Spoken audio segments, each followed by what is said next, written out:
The 11th hour, the 11th day of the 11th month is a significant time in our nation's history, and the reason we commemorate Veterans Day every year.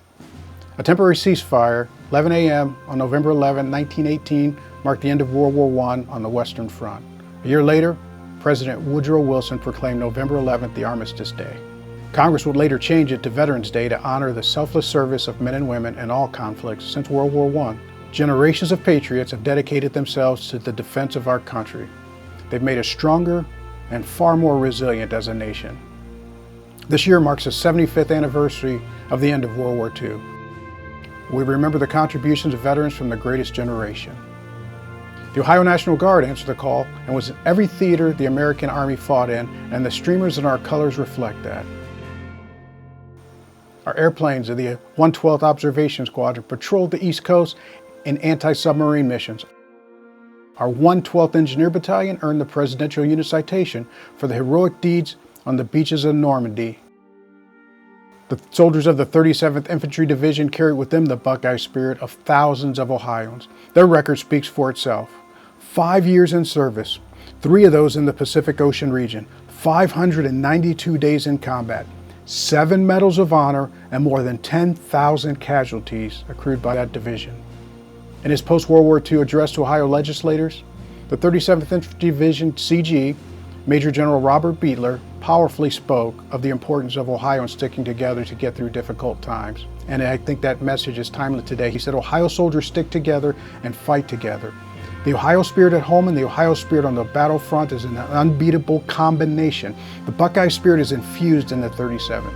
It will never be eradicated if we preserve the fundamental virtues and strength that have always characterized Ohioans." How inspiring are those words even today? 16 million Americans officially served in World War II. The Department of Veterans Affairs says about 300,000 of those heroes are still with us.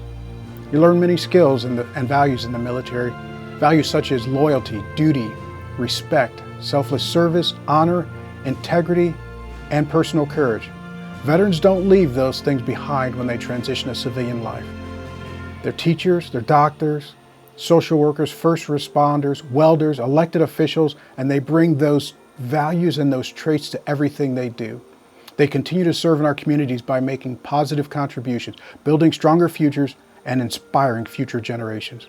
As the commanding general of the Ohio National Guard, I'm humbled every day by the resilient leadership and dedicated service I see in our 16,000 citizen soldiers and citizen airmen to their communities, to their state, and to our nation.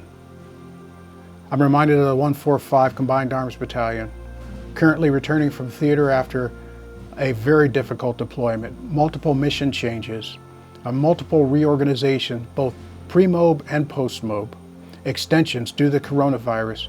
Yet those men and women of that organization serve with great honor and great distinction, and the accolades that come from the CENTCOM AOR just continue to roll in. As we say, the sun never sets on the Ohio National Guard. I want to thank the families and the employers who've supported every one of our members through these challenging times. This Veterans Day, I salute the men and women who have served in the U.S. military. We owe a debt of great gratitude for their devotion, patriotism, selfless service, and sacrifice. So on behalf of all of us, thank you for your service.